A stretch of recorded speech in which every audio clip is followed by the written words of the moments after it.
Hey, Jurnee, Sophia Soda with the Nerds of I Color. mean, I know. We go way back. we We're go way besties back. at Bring this it in. Bring it point. in. I know. I wish I could give you a hug. We got to do this in person once. Come to New York.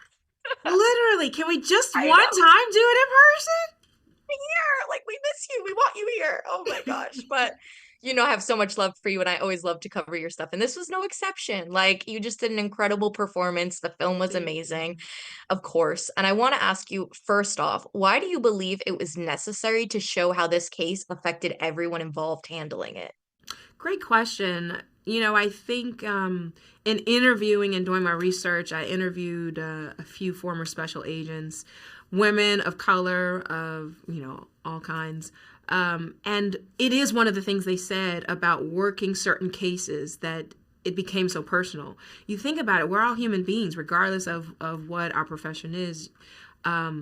It's going to affect us and affect our lives, right? And so, that moment when my character Carney is, we've stormed into the bunker, and I talked with Justin, our filmmaker, a lot about what is it that she sees.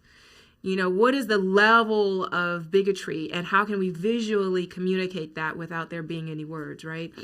And on the day, the production designer had created, this wall, and I saw this poster, and it said running in Target, and it instantly impacted me, and I asked him to move that to the middle. And unfortunately, we have to look at it. We have to face it. We can't look away. And so I think that's one of the reasons why I'm drawn to stories like this that kind of pull the rug up, from underneath the foundation of our nation, and demand that we all take a look at what is really in the roots. Yeah, because I imagine it was a very hard film to get in the right headspace for, especially like you said with the research. So I know telling these stories is important, and I'm so glad you were part of that. I imagine it's a proud moment too when you get to put it on screen and see audiences react to it as well, and the power of it. It was incredible when we were at Venice. It was my first time being at Venice Film Festival, and just seeing, it was my first time watching the film with an audience, and feeling that level of response immediately. As an artist, it's one of the reasons why we do what we do, is to be able to hold a mirror up to society and reflect it back. Yeah, definitely. And one of the elements that really stuck out to me is the timing of it, that ticking of the clock, the fast pace of it, which I think was so necessary for it.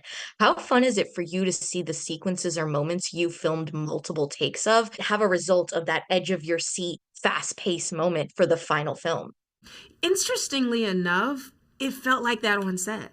Really? Well, because when an ecosystem is living and breathing, right? It's alive, right? And I think, especially some of the action sequences, the shootouts and stuff. I mean, it was all happening in real time.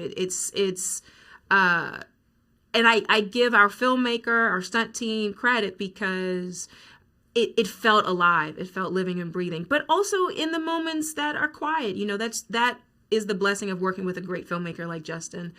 He maintains this mentality of, we are just seeking the truth.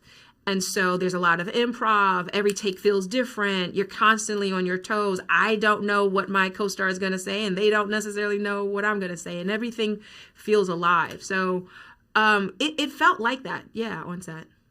As always, thank you for your time. I love talking to you, and I can't wait to do it again soon. Same. Thank Same. you. Artist and professor, maybe a nerd who's just like you, talking about the things that you like too. So I invite you to the NOC. In full color, you see me. The